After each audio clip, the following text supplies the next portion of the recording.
The top stories tonight in Y News. President Ferdinand Marcos Jr. assures local government units of immediate assistance and funds for the repair of infrastructure damaged by the massive floodings in some parts of Mindanao region. The Philippine Chamber of Agriculture and Food Incorporated urges President Ferdinand Bongbong Marcos Jr. to appoint new chief of the Agriculture Department to address food supply issues in the country. The Senate leadership eyes to pass the controversial Maharlika Investment Fund before March 25. And the World Bank warns that the global economy is at risk of recession after it forecasted the slowest pace of global gross domestic product this year since 1993, outside the 2009 and 2020 recessions. Good evening, Philippines and the world. Today is Wednesday, the 11th of January, 2023. Join us in the next hour as we deliver today's top stories around the Philippines and in other parts of the world. I am William Theo. We are also seen in 1,935 satellite monitoring centers nationwide and via live streaming worldwide through the UNTV News and Rescue social media channels. I am Hardin Delgado. First in the news, President Ferdinand Marcos Jr. assured local government units of immediate assistance and funds for the repair of infrastructure damaged by the massive floodings in some parts of the Mindanao region. Nel Maribohok reports. President Ferdinand Marcos Jr. led the distribution of assistance to the victims of heavy rains and flash floods in Hingoog City, Misamis Oriental. According to Malacanang, around 7.5 million peso worth of assistance were given to the estimated 1,500 beneficiaries. They also received food and relief packages during the aid distribution. The president assured them that the government would help them rebuild their houses after the widespread destruction to the homes and infrastructure was reported in the province. Yung mga completely destroyed na bahay ay titignan natin kung magawa na lang tayo, pwede pang magpagawa ng bago o idadali na namin sa resettlement center kung saan meron bibigay ang National Housing Authority na magbibigyan ng pagkakataon para makatira doon sa ating mga resettlement areas. During the situation briefing in Misamis Oriental, the president assured local government units that he has ordered the release of more than 3 million pesos for the repair of school buildings. Yung school buildings, critical yun eh. We'll be needing to. So, you come to an arrangement with the LGU. Yes, what maybe if you want to, kung kaya ninyo by administration lahat, go ahead. Kung hindi, patulong tayo sa public works. Yes. The president has instructed the Department of Public Works and Highways to expedite the repair of damaged infrastructure once the floodings have subsided. PBBM also visited Misamis Occidental and also distributed various government assistance. Nel Maribohok, UNTV News and Rescue. We serve the people, we give glory to God.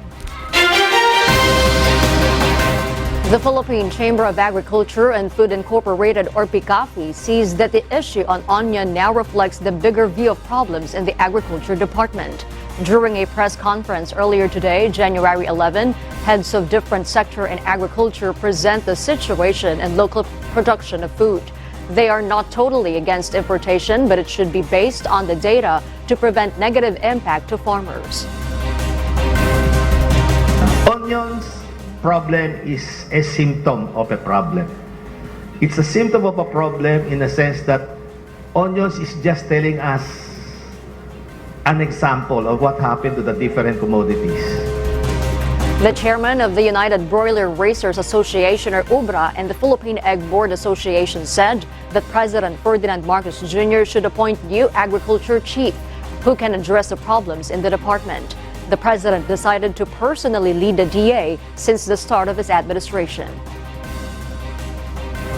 Alam mo, ang presidente, napakalaki ng problema sa Pilipinas, hindi lang sa agrikultura. Ang daming concerns, palagi siyang wala sa bansa natin. In fact, 2 beses pa lang siya napunta sa Department of Agriculture. Dapat mag-assign na siya ng permanent secretary sa para at yung matino.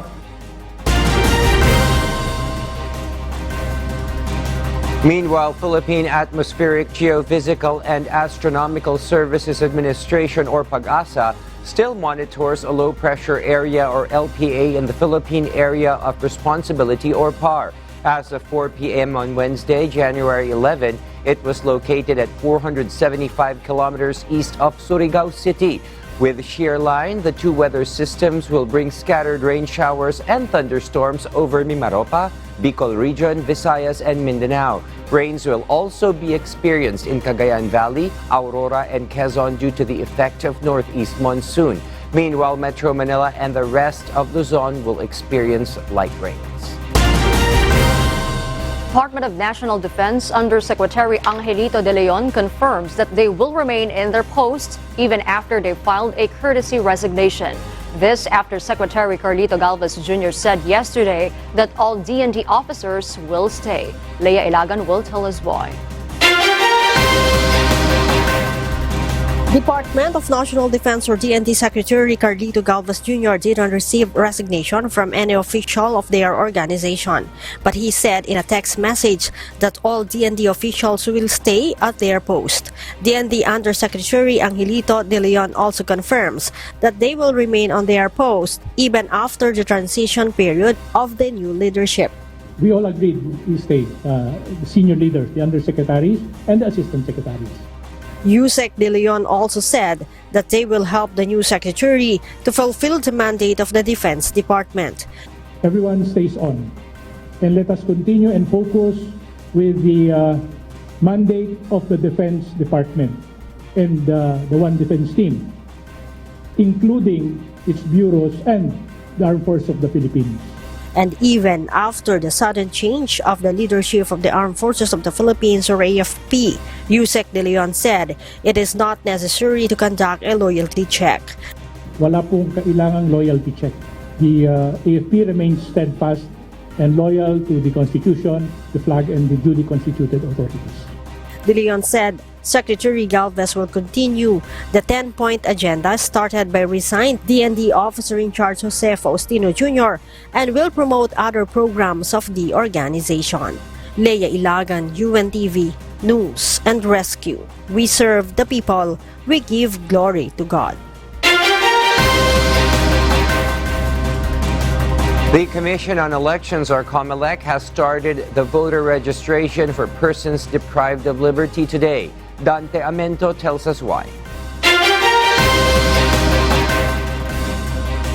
Commission on Elections, or COMELEC Chairman George Erwin Garcia, explained even a person deprived of liberty, or PDL, has the right to vote. Based on the Supreme Court decision promulgated last March 29, 2022, in the case of Aguinaldo versus Comelec, convicted PDL with pending appeal will be allowed to vote in the elections. Formally charged, but the case is still on trial, and sentenced below 1 year of imprisonment can also cast their vote.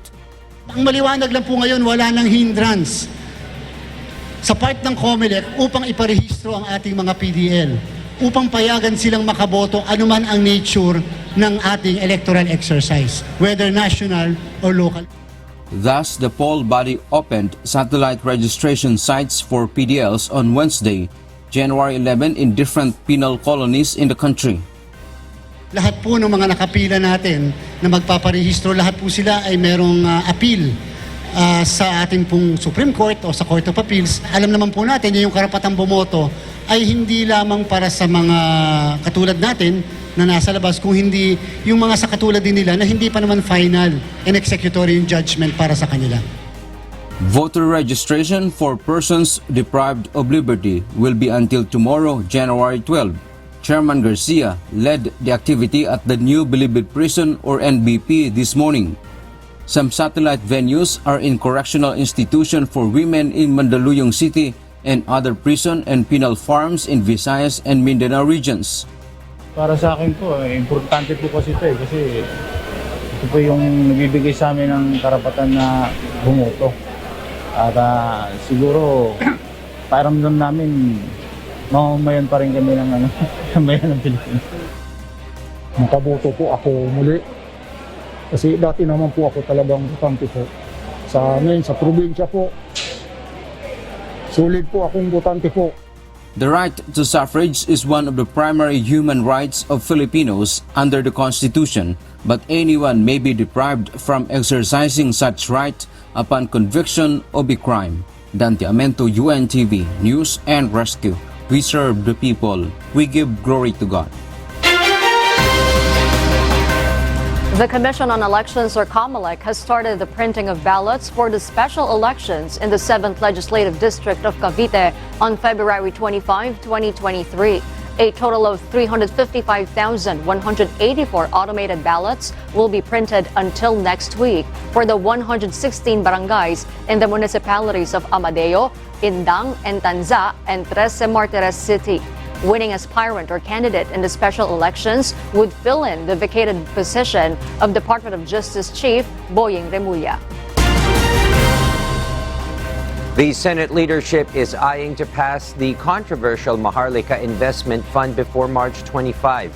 In today's kapihan sa Manila Bay, Senate President Juan Miguel Mig Zubiri says they invited Finance Secretary Benjamin Diokno and Budget Secretary Amena Pangandaman to conduct a briefing first with lawmakers regarding the proposal on January 24 before a committee hearing will be called. Zubiri says they want to study first the final version of the bill that was passed by the House of Representatives before adopting the measure to ensure that the funds will be used for safe investments. No senator has filed a counterpart bill on the proposed wealth fund. The bill hurdled the lower house in December after President Ferdinand Marcos Jr. certified the bill as urgent. We are open to the idea. Hindi naman kami nagsasabi na hindi natin ipapasa ito. Ang gusto lang po natin, pag-usapan na maayos ang iba't ibang provisions ng batas that it will not be prone to abuse, misuse, or leakage, which is corruption. As the Senate opens its probe on the January 1 air control mess, the Senate leadership wants to investigate all angles, including possible sabotage, and to hold those responsible accountable. This report will tell us why. Senate President Juan Miguel Mig Zubiri wants to investigate all possible angles behind the air traffic fiasco that happened on January 1 that affected thousands of passengers. In the Kapihan sa Manila Bay Forum, the Senate leader says incompetence, negligence, and even possible sabotage should be looked into to identify the personalities responsible behind the incident, which he describes as unforgivable. The Senate Committee on Public Services, chaired by Senator Grace Poe, will begin its inquiry on Thursday, January 12. Unang naisip ko po nasabotahe tayo. And if it was incompetence, then people should be fired. Definitely heads should roll. Imposibleng this will become another incident in Philippine history wherein may kapalpakan na ganito kalaki tapos ganun ulit, wala lang, parang wala lang. Parang deadma lang. In yesterday's House Committee on Transportation hearing, Civil Aviation Authority of the Philippines or CAAP Director General Manuel Tamayo said that it was a faulty circuit breaker that caused problems to the uninterruptible power supply or UPS. The transport official also maintained that they have qualified personnel running the air traffic management system. Zubiri adds the investigation should not only focus on the Marcos administration. We have to look deeper into it, not only in this administration, kasi kapapasok lang. In fairness sa administration na to, how far back this issue was actually taken up or this project and program was actually built. So that we can see kung palpak ba nakuha natin na system, do we need to buy a new system, replace it? The Senate leader also plans to push for amending the tourism tax law to establish an emergency fund that will compensate passengers who will be affected by similar incidents in the future. Jorlene Delgado, UNTV News and Rescue. We serve the people. We give glory to God. And for our news abroad, there is progress at the negotiations, but an agreement has not been reached yet between the thousands of nurses protesting in New York City, USA, and the management of the two major hospitals in the city. Marvin Delfin will tell us why.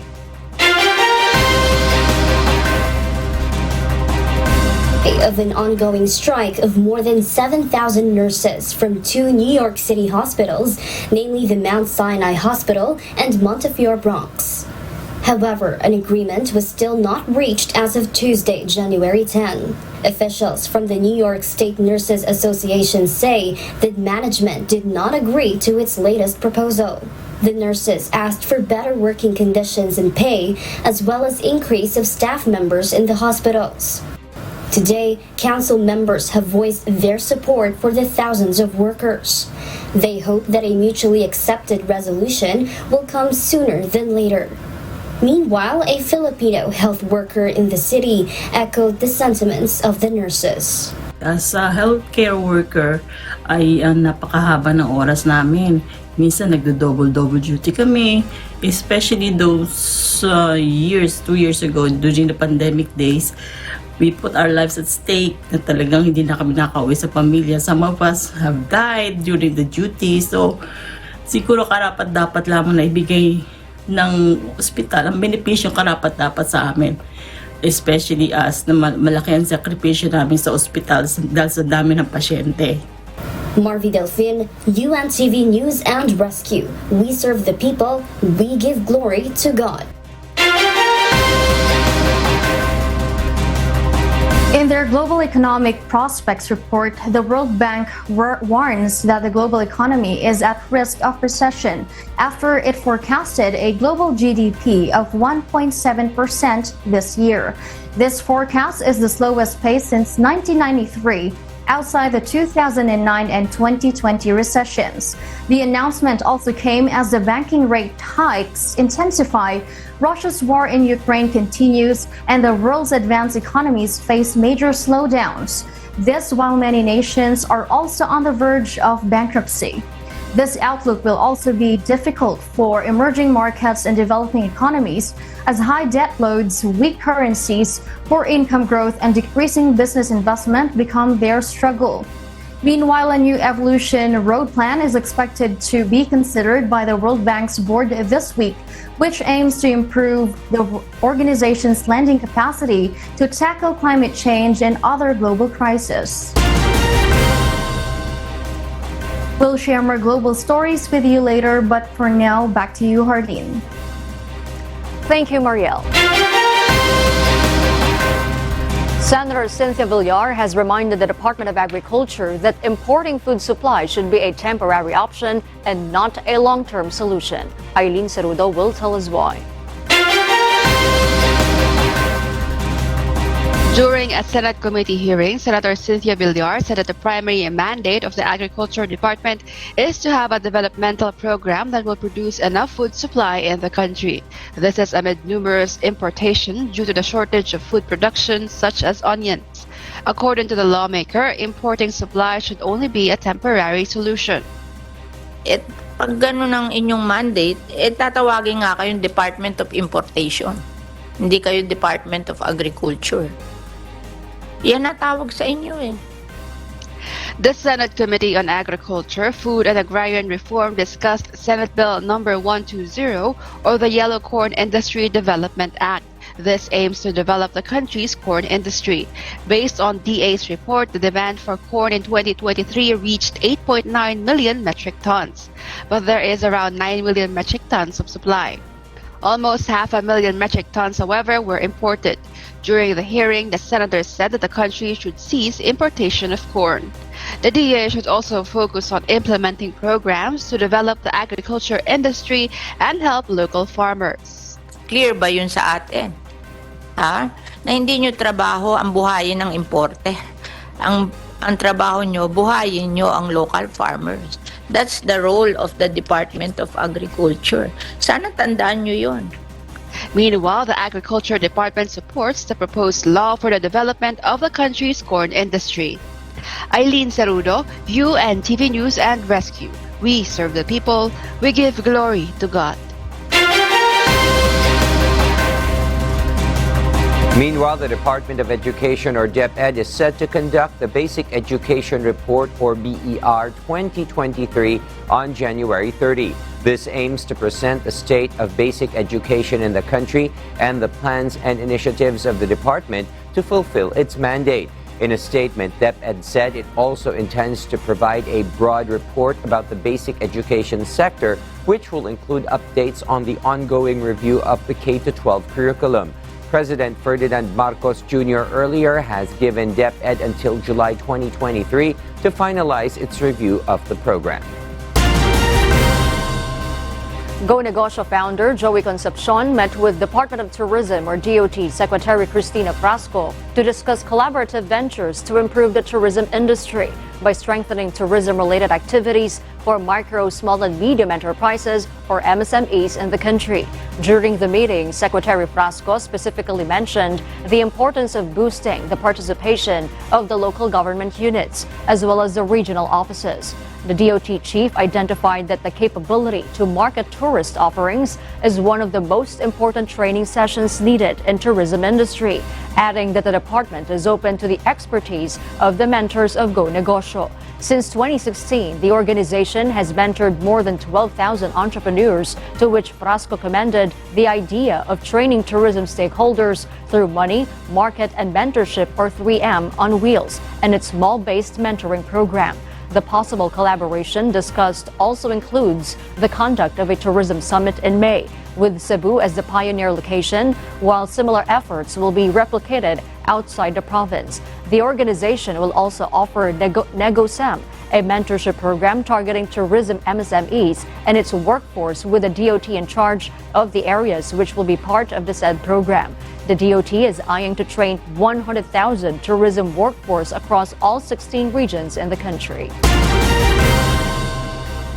The Philippines will be hosting the third ASEAN Digital Ministers meeting in February to be attended by information and communications technology officials from Southeast Asian nations. JP Nunez will tell us why. Department of Information and Communications Technology or DICT is already preparing for the third ASEAN Digital Ministers meeting this February. It will be held from February 6 to February 10, which is expected to be attended by information and communications technology ministers and member states of the Association of Southeast Asian or ASEAN countries. DICT Undersecretary Ana May Lamentillo explained that the country intends to prosper agreements that will synergize ASEAN countries into cyberspace development. At isa po sa mga layunin ay matapos at malagdaan ang mga agreements on digital cooperation with ASEAN member countries. DICT Secretary Ivan John Uy expects a good turnout of the conference, as this would be the first time that ICT leaders from Southeast Asian countries shall be physically present in the country since the COVID-19 pandemic. Meanwhile, the department continues its endeavor on digital cooperation with other countries, which is intended to have knowledge sharing that will develop our country's cybersecurity.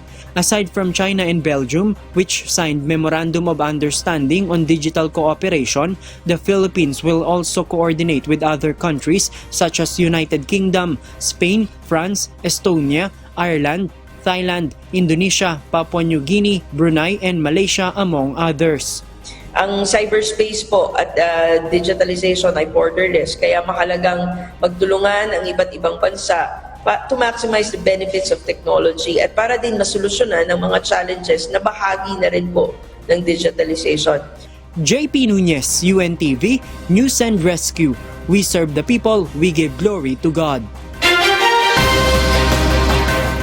The Land Transportation Franchising and Regulatory Board has stressed that over 4,000 additional slots for Transport Network Vehicle Service or TNVS like Grab will not cause traffic congestion, for they do not have fixed routes. Bernadette Tinoy will tell us why. As the country is slowly going back to normal, more passengers seek to book service by Transport Network Vehicle Service or TNVS. The Land Transportation Franchising and Regulatory Board or LTFRB has opened the application slot for 4,433 new TNVS drivers. Yung pagdagdag naman yun ay base nga doon sa mga nakaraan na mga complaints na sa kakulangan natin ng public transport, at isa yun sa mga program din ng LTFRB. Hindi lang naman sa TNVS kundi sa iba pang mga public transport mode na nagdadagdag po mga routes o kaya mga iba pang type of public transport para po ma-address po yung demand. At isa nga po yung TNVS. According to LTFRB Head of Technical Division Joel Bolano, the expected increased TNVS this month will not cause traffic congestion as TNVS can be used by the public online. TNVS kasi active, so ibig sabihin, hindi ito most of the time nasa kalsada pagka may booking lang siya. So, siyempre, saka siya bumabiyahe. Although, pag sabay-sabay babiyahe, dadagdag talaga siya sa kalsada natin ngayon. Fourth-year student Mauricio Blanche Omania, an avid user of TNVS, constantly experienced difficulty in booking a service because of the lack of available drivers. Nung nakaraan lang po na nag-book po ako papunta po dito sa school, tas inabot po yata ng mahigit 30 or 40 minutes po sa pagbubook kasi wala pong nag-a-accept. Meanwhile, fourth-year student Crystal Joy Matias is grateful for the expected grant of additional slot for TNVS as it will give them more options for commuters. Hindi na sila siguro kukulangin sa driver, tsaka mag-a-accept na rin sila agad ng mga pasahero kasi minsan kaya ka nga magbubook ng joyride kasi para mas mabilis ka makapunta sa pupuntahan mo, pero mas naaabala ka naman kasi ang tagal mag-accept, kumbaga hindi nila tinatanggap yung mo, tapos pag nag-accept sila, bigla nilang ika-cancel. Meanwhile, Grab driver and member of United Grab Brethren Minandro Basilio expects possible decrease of their income if the adding of additional TNVS will take effect next month. He encouraged the public to patronize the use of online booking for public transport. Yung unang bugso, magkakaroon po tayo ng pagbabago siguro sa kita kasi dadami po yung mga sasakyan o mga driver. Pero in the long run naman po, siguro babalik din. Marami na silang sasakyan na mabubuk.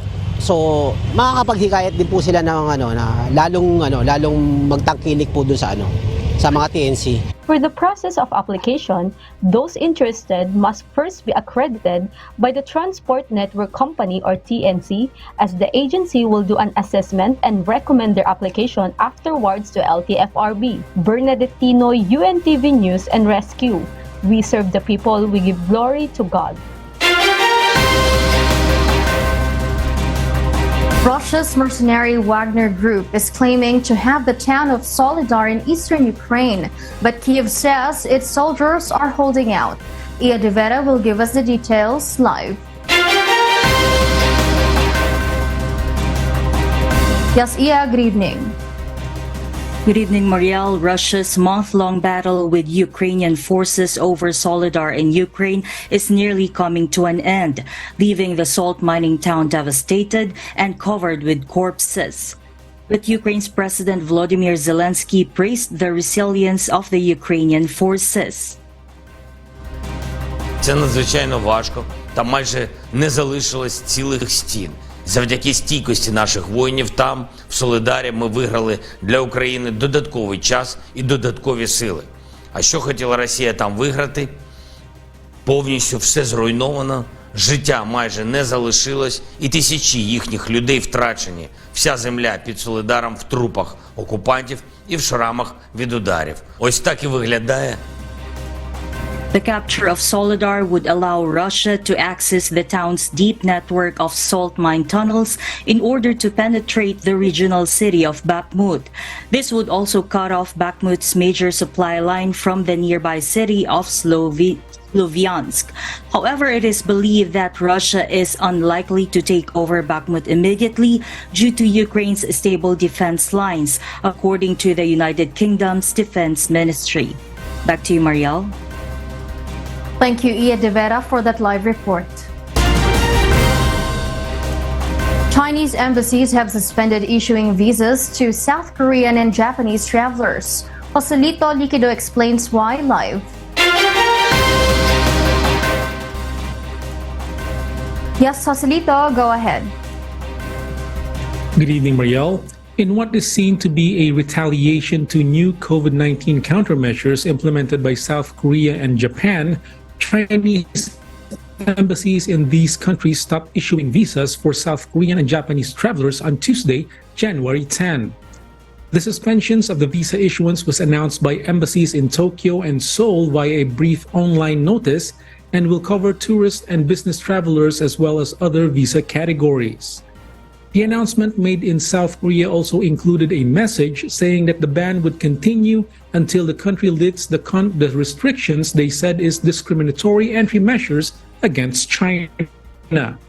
The move by China is not yet implemented in other countries that also impose stricter requirements for Chinese travelers, but Chinese Foreign Ministry spokesperson Wang Wenbin has already given warning to other countries that will also implement such countermeasures.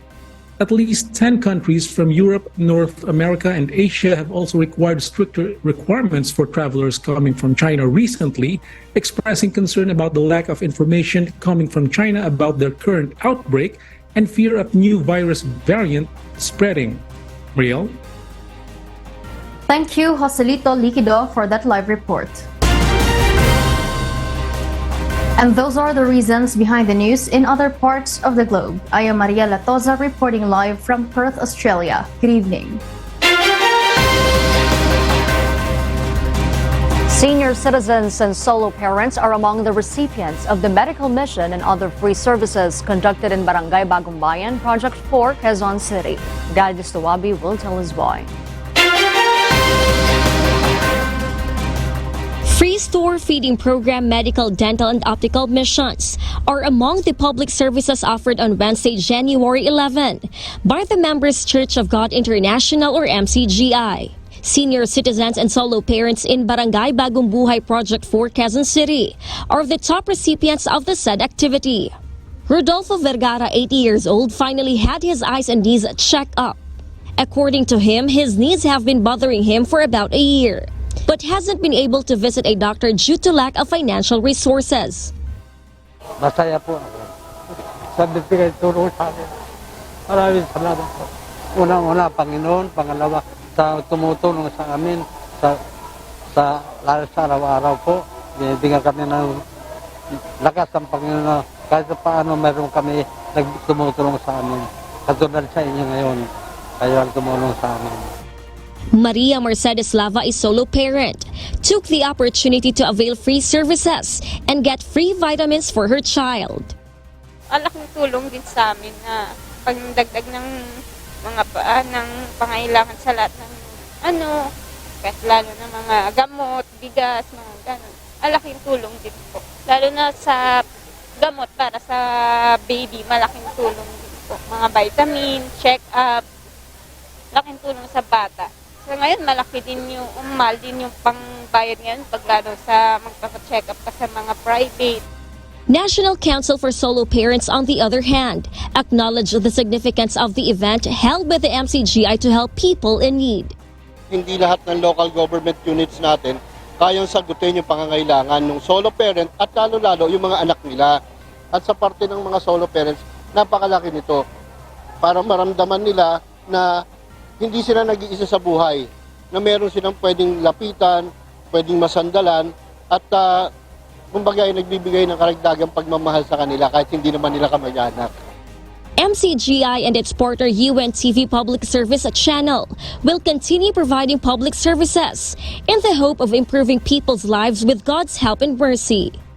Ito ay ating itinuturing na isang very parang humble experience sa harap ng Diyos. Ay ating ipinagpapasalamat na kinikilala nating utang na loob una sa Diyos at sa lahat ng nagre-request na kahit papaano nabibigyan niya tayo ng chance na makapagsagawa ng ganitong paglilingkuran sa ating mga kababayang nangangailangan. Kaya isang bagay po na ating itinuturing itong una, dagdag inspirasyon sa ating kapatiran sa MCGI sa pangunguna ni Kuya Daniel Razon. Siyempre, ang public service kasi nating tinatawag sa UNTV, ito yung paggawa pa rin ng mabuti. Kagaya ng sinasabi ni Kuya Daniel, ang ating President and CEO sa UNTV, na ang paggawa ng mabuti ay hindi magbubunga ng masama. Na ito'y nangangahulugan din na ang bawat mabuting ginagawa ng UNTV, ng MCGI as a long-term partner in doing good is really but essential. Lalo na sa mga kababayan natin na mahihirap, mga kapuspalad, mga walang anuman na masasabi nating talagang the hope. Gladys Tuwabi, UNTV News and Rescue. We serve the people, we give glory to God. Our Kasangbahay, as the world faces these trying times amid the pandemic caused by coronavirus, we are inviting everyone to join the global prayer for humanity. Good day. I'm Brother Eli Soriano of the members of the Church of God International. I want to invite you to join us in a minute of prayer every day to pray for humanity and the whole world as we go through these perilous times. While safety measures like washing of hands and strengthening of our immune systems may help us through this horrible predicament, there is still no precaution or cure more powerful than God's mighty intervention. And we need His intervention now more than ever.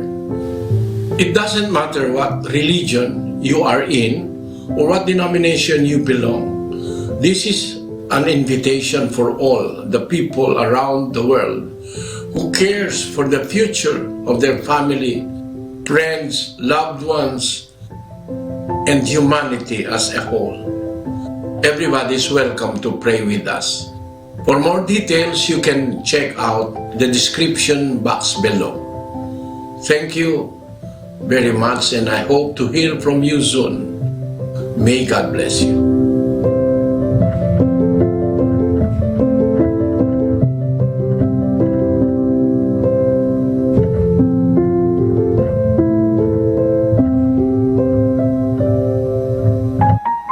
And before we close, we will leave you with a word, giving glory to God. From the book of Hebrews, chapter 13, verse 6, it says, "So that we may boldly say, the Lord is my helper, and I will not fear what man shall do unto me."